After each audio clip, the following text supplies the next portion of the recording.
ये है पृथ्वी पर मौजूद सबसे विशाल हिमखंड। बर्फ का ये विशाल टुकड़ा अपने जीवन के अहम पड़ाव पर है।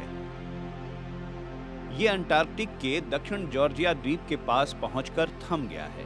1 लाख करोड़ टन से ज्यादा बर्फ वाले इस हिमखंड का आकार ग्रेटर लंदन से 2 गुना है। 1986 में अंटार्कटिका के फ्लिशनर आइस शेल्फ से टूटकर ये अलग हुआ था। 30 साल से ज्यादा समय तक ये हिमखंड वेडल सी में रहा। वास्तव में ये समुद्र की सतह पर फंस गया था।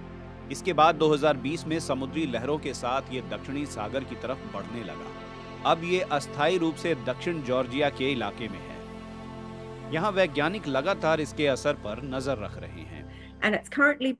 फिलहाल ये वहाँ की बर्फ में थम गया है, तो वहाँ सागर की गहराई में छिछला पानी है और उसके ऊपर बर्फ है। उसने खुद को वहीं टिकाया है। हालांकि ये पूरी तरह से थमा नहीं है। ये अब भी मध्यम गति से पूर्व की तरफ घूम रहा है। उम्मीद की जा रही है कि मौजूदा स्थिति से ये उत्तर की तरफ गर्म पानी की ओर जाएगा।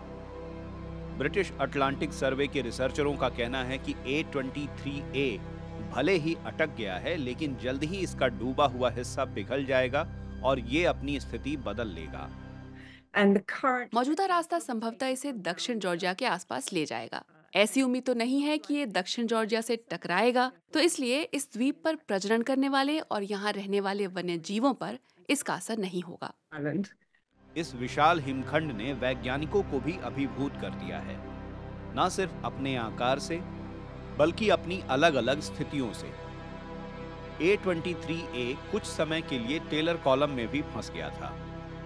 इस प्रक्रिया में सागर की लहरें एक चक्रीय तंत्र बनाती हैं जो चीजों को उनकी जगह पर बनाए रहती हैं। अब ये उससे निकल गया है, तो वैज्ञानिक ये जानने में लगे हैं कि इसका पिघला पानी आसपास के महासागरों पर क्या असर डालेगा। इसकी मौजूदगी बेहद विस्मयकारी है। हम हिमखंड से करीब 400-500 मीटर की दूरी पर थे जब हमने इसे देखा। आपके सामने बर्फ की एक दीवार दिखाई देती है जो 30 से 40 मीटर ऊंची होती है। आप ये भी जानते हैं कि यह पानी की सतह से करीब 300 मीटर नीचे और है।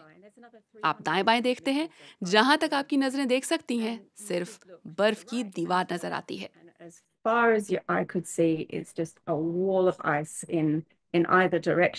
इस हिमखंड को जलवायु परिवर्तन का नतीजा नहीं माना जाता, लेकिन जलवायु परिवर्तन पर इसके पिघलने का कुछ असर जरूर होगा। हमें नहीं लगता कि ये हिमखंड जलवायु परिवर्तन से जुड़ा हुआ है, क्योंकि ये फ्लिशनर आइस शेल्फ से कई दशक पहले टूटकर अलग हुआ था। ये ग्लेशियरों से टूटने वाले हिमखंडों के प्राकृतिक चक्र का हिस्सा भी है। ये जमीन से सागर में जाते हैं और आखिर में टूटकर अलग हो जाते हैं।